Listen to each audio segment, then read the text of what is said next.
اعوذ باللہ من الشیطان الرجیم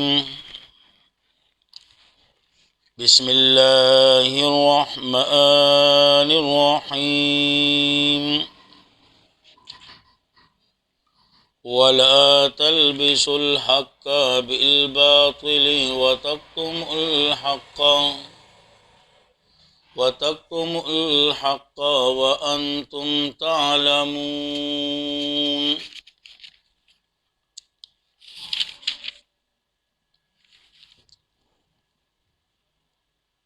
آیت کریمہ میں نہیں صوم کا تذکرہ ہے، پہلی نہیں کفر کے متعلق، دوسری نہیں دین فروشی کے متعلق، اور یہاں پر تیسری نہیں جو ہے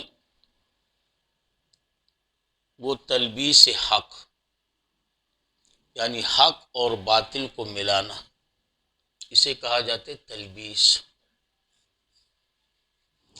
جیسے کہ مثال کے طور پر کوئی پوچھے جی اللہ کے پیغمبر نور ہیں، تو آپ کہیں جی نور بھی ہیں بشر بھی ہیں، یہ تلبیس ہو رہا ہے۔ بھائی کھول کے کہیں کہ اللہ کے نبی ذات کے اعتبار سے بشر ہیں، اعلیٰ ہیں، اور تعلیمات نور ہیں۔ یا مثال کے طور پر تلبیس اسے بھی کہا جاتا ہے کہ حق اور باطل کو اس انداز میں ملائیں کہ لوگوں کی سمجھ میں کچھ نہ آئے۔ بالکل، تو اللہ نے منع فرمایا یہاں پر، اور یقیناً یہ اہل کتاب کی عادت تھی۔ اللہ نے فرمایا بسم اللہ الرحمن الرحیم وَلَا تَلْبِسُوا الْحَقَّ، اور نہ ملاؤ تم حق بالباطل، باطل کے ساتھ، نہ ملاؤ تم حق کو باطل کے ساتھ۔ دوسری بات وَتَكْتُمُوا الْحَقَّ، اور نہ چھپاؤ تم حق، نہ چھپاؤ تم حق، نہیں پنجم یہ آ گئی کتمان حق، نہیں چہارم تلبیس حق یعنی حق اور باطل کو ملانا، اور نہیں پنجم جو ہیں وہ کتمان حق، حق کو چھپانا۔ اس لیے فرما رہے ہیں وَتَكْتُمُوا الْحَقَّ، اور نہ چھپاؤ تم حق کو، نہ چھپاؤ تم حق کو، اور یقیناً یہ حق چھپانا ایک عظیم گناہ ہے۔ ذرا دیکھیں یہی سورۃ بقرہ آیات نمبر 159 دیکھیں۔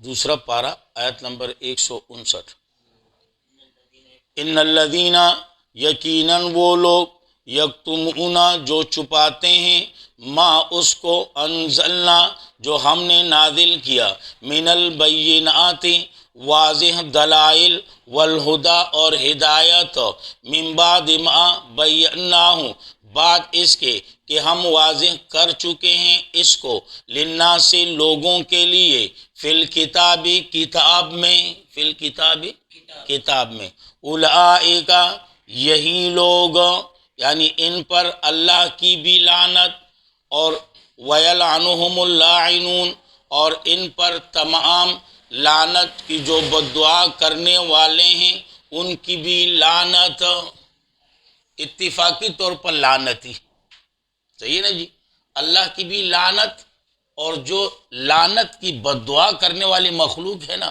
ان کی بھی لعنت۔ اسی طرح یہی سورۃ بقرہ ایک صفحہ آگے جائے، آیات 173 دیکھیں، وہاں دو جرم ہیں، ایک کتمان حق اور دوسرا دین فروشی۔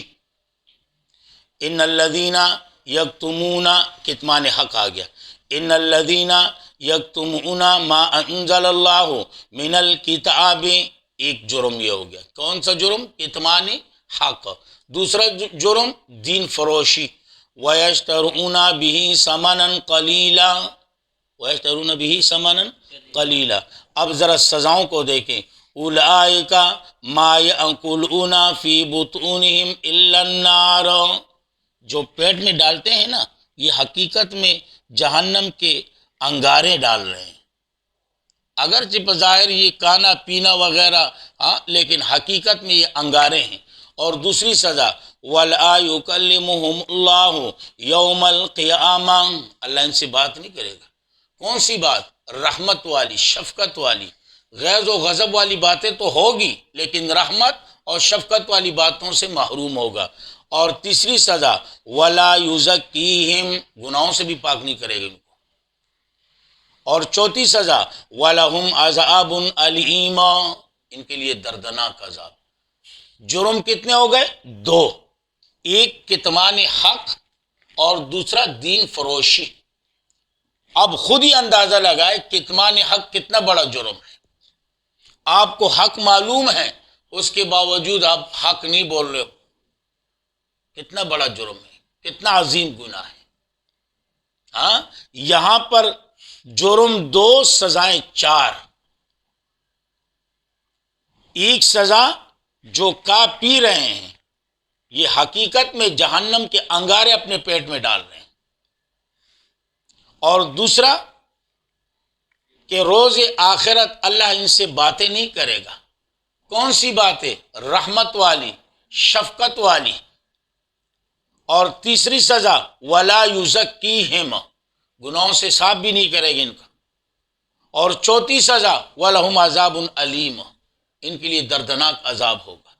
اور وہاں جو پہلی آیات میں نے تائید کے طور پر دکھائی، اس میں اتفاقی لعنتی، جو حق کو چھپائے نا، ان پر اللہ کی بھی لعنت، اور جو اللہ کی مخلوق ہے نا، جو لعنت کی بد دعا کرنے والے ہیں، ان کی بھی لعنت۔ لہذا کوشش کرے کہ حق نہ چھپائے، اور حق کے معاملے میں نہ ابا کو دیکھنا ہے، نہ دادا کو دیکھنا ہے، نہ ماموں کو دیکھنا ہے، نہ چاچو کو دیکھنا ہے۔ حق حق ہے، صحیح ہے نا جی؟ حق حق ہے۔ حالانکہ حضرت ابراہیم علیہ السلام کو دیکھے نا، والد صاحب ہیں اور معمولی والد بھی نہیں، معمولی والد بھی نہیں۔ نمرود کی بادشاہی کا جو عشر آتا تھا نا، اس کا 10واں حصہ ان کو اس سے بھی زیادہ ملتا تھا۔ نمرود اس وقت تک فیصلہ نہیں کرتا تھا جب تک ابراہیم علیہ السلام کے والد ان کے سر پر پگ نہ رکھتے، پگڑی وغیرہ۔ اور یقیناً علماء کرام فرماتے ہیں کہ اس قدر معروف و مشہور تھا کہ جس بت پہ بھی ہاتھ رکھتا نا، اس کی ایک ویلیو ہوتی کہ اس پر کس کا ہاتھ پڑا ہے؟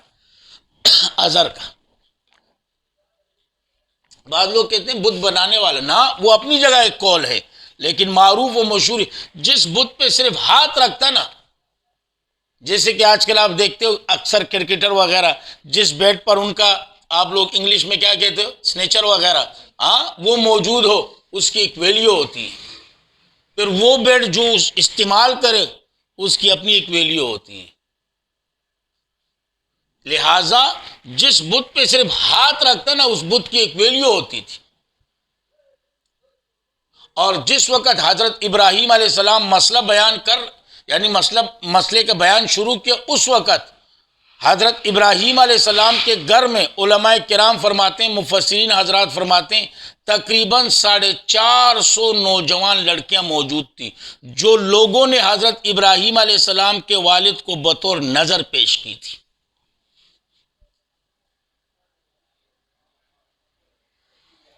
اس حال میں مسئلہ بیان کرنا معمولی کام نہیں ہے، اس لیے تو خلیل اللہ بنے۔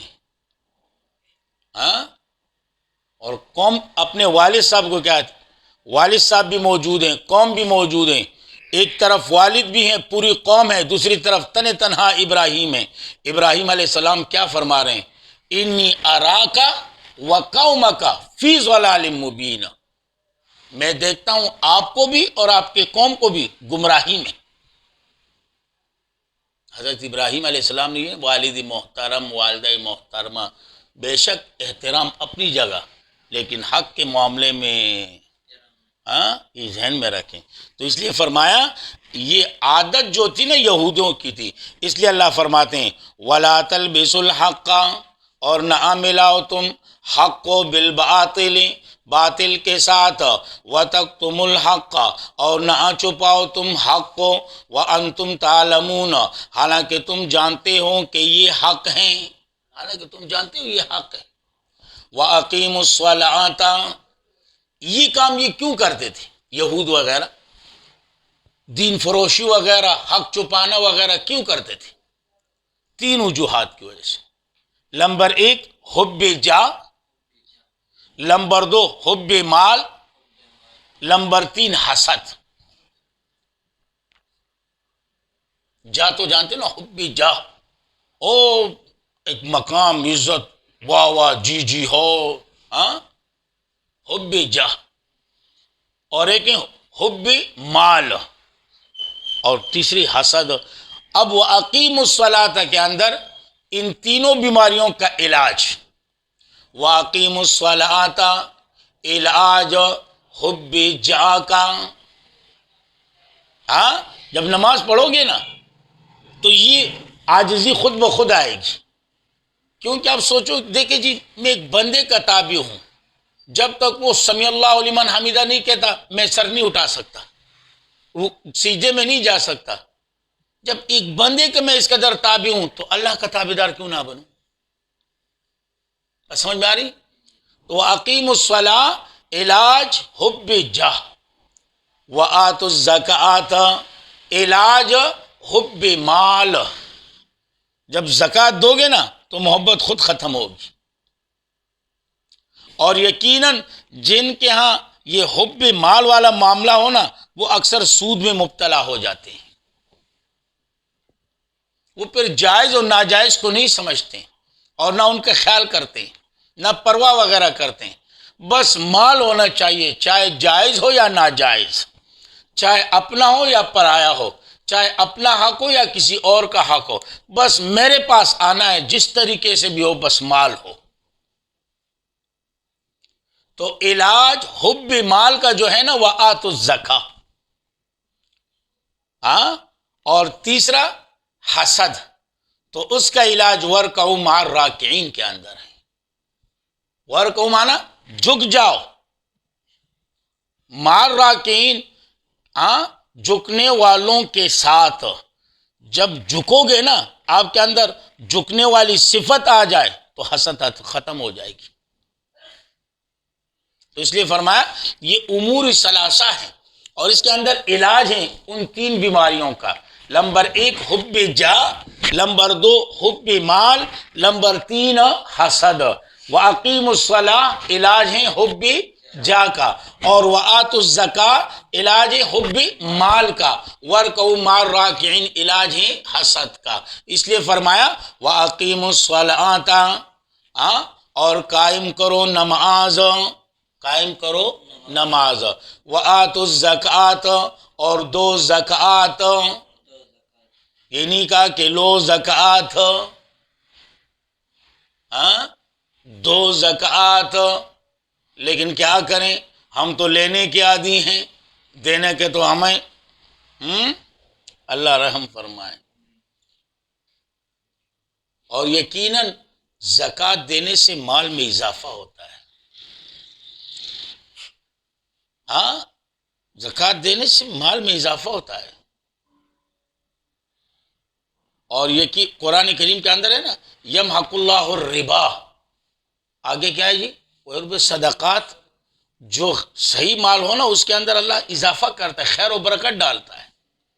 لیکن ہم، اللہ رحم فرمائے، پہلی بات تو یہ کہ دینے کے عادی بھی نہیں ہے، پھر بھی اگر دینے کا موڈ بن جائے تو شیطان بڑا الف لام کے سے بس اپنے لیے ہیلے بنا لیتا ہے، فریج لے آتا ہے، جی بھائی یہ غریب ہیں، یہ لے لو آپ، اس کا یعنی احسان بھی اس پر آ جائے گا، ان کی نظریں میرے سامنے نیچے ہو جائے، بھائی فریج لے کر دیے، زکوٰۃ بھی ادا ہو جائے گی۔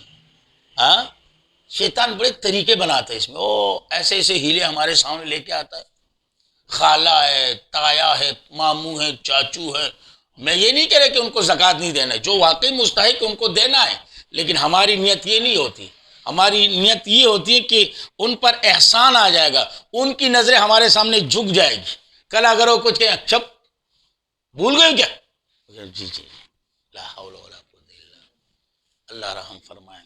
ہاں، شیطان تو ہے ہی دشمن ہمارا، اس لیے فرمایا وَأَقِيمُوا الصَّلَاةَ، اور قائم کرو نماز، وَآتُوا الزَّكَاةَ، اور دو زکوٰۃ، وَارْكَعُوا مَعَ الرَّاكِعِينَ، لفظی معنی تو آسان ہے، رکوع کرو رکوع کرنے والوں کے ساتھ، ہاں، یا دوسرا معنی وَارْكَعُوا مَعَ الرَّاكِعِينَ، جھک جاؤ جھکنے والوں کے ساتھ۔ اور یقیناً اس کے اندر اجتماعیت کی طرف بھی اشارہ ہے کہ مسلمانوں کی جماعت کو لازم پکڑنا ہے۔ اجتماعیت کے اندر جو قوت ہے نا، وہ انفرادیت کے اندر نہیں ہے۔ اگر اس طرف جائیں تو بات لمبی ہو جائے گی، ہاں، لیکن صرف اشارہ کر رہا ہوں، وَارْكَعُوا مَعَ الرَّاكِعِينَ، اجتماعیت کی طرف بھی اشارہ ہے کہ مسلمانوں کی جماعت کو لازم پکڑو، مسلمانوں کی جماعت سے ادھر ادھر بھٹکنا نہیں ہے۔ اور یقیناً جو قوت اور جو طاقت اجتماعیت کے اندر ہیں وہ انفرادی طور میں نہیں ہے۔ پھر بعض علماء فرماتے ہیں کہ وَارْكَعُوا مَعَ الرَّاكِعِينَ کیوں فرمایا، تو بعض کہتے ہیں کہ ان کے نماز میں رکوع نہیں تھا، بعض کہتے ہیں نا رکوع تھا لیکن یہ جان بوجھ کے رکوع نہیں کرتے تھے۔ بہرحال وہ اپنی جگہ کی باتیں ہیں، علماء کرام کی باتیں، مفسرین کی باتیں ہیں، میں نے صرف آپ کو اشارہ کر دیا، موٹی موٹی باتیں آپ کو بتا دی کہ وَارْكَعُوا مَعَ الرَّاكِعِينَ علاج ہیں حسد کا، اور اس میں اشارہ ہے کس کی طرف، اجتماعیت کی طرف۔ اور مقصد کیا ہے، یعنی مسلمانوں کی جماعت کو لازم پکڑو، مسلمانوں کی جماعت سے ادھر ادھر ہو، وَلَا تَتَفَرَّقُوا، ہاں، یاد رکھنا، اس لیے فرمایا وَارْكَعُوا مَعَ الرَّاكِعِينَ، رکوع کرو رکوع کرنے والوں کے ساتھ، یا وَارْكَعُوا مَعَ الرَّاكِعِينَ، جھک جاؤ، ہاں، جھک جانے والوں کے ساتھ، ہاں، جھک جانے والوں کے ساتھ۔ اَتَأْمُرُونَ النَّاسَ، انشاءاللہ زندگی رہی تو پھر۔ اللہ رب العزت ہمارے اس درس کو اپنے دربار میں قبول و منظور فرمائے، بالخصوص ہمارے والدین کے لیے، آپ لوگوں کے والدین کے لیے، اور تمام اساتذہ کرام و شیوخ کے لیے، تمام اہل حق علماء و طلباء کے لیے، آپ کے لیے، میرے لیے، تمام عالم کے مسلمانوں کے لیے اللہ رب العزت ذریعہ نجات اور ذریعہ بخشش بنا دیں۔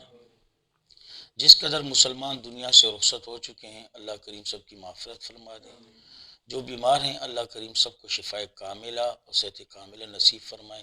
خاص کر ہمارے ہر دل عزیز دوست بھی ہیں، بھائی بھی ہیں، اور ہر اسٹیٹ کی زینت بھی ہیں، مولانا شفیع اللہ صاحب، وہ بیمار ہیں، ان کے لیے دعا کریں کہ اللہ رب العزت ان کو شفائے کاملہ اور صحت کاملہ نصیب فرمائے۔ اور جس قدر مسلمان بھائی بہن بیمار ہوں، یا نوجوان ہو، یا بوڑھے ہو، یا بچے ہوں، اللہ سب کو شفائے کاملہ صحت کاملہ نصیب فرما دیں۔ جو پریشان حال ہیں اللہ سب کی پریشانیوں کو دور فرما دیں، اللہ ہم سب کے گناہوں کو معاف فرما دیں، اللہ ہم سب کا خاتمہ ایمان پر نصیب فرما دیں۔ خاص کر مرتے وقت یہ خوبصورت کلمہ لا الہ الا اللہ محمد الرسول اللہ، اللہ کریم ہماری زبانوں پر جاری اور ساری فرما دیں۔ وآخر دعوانا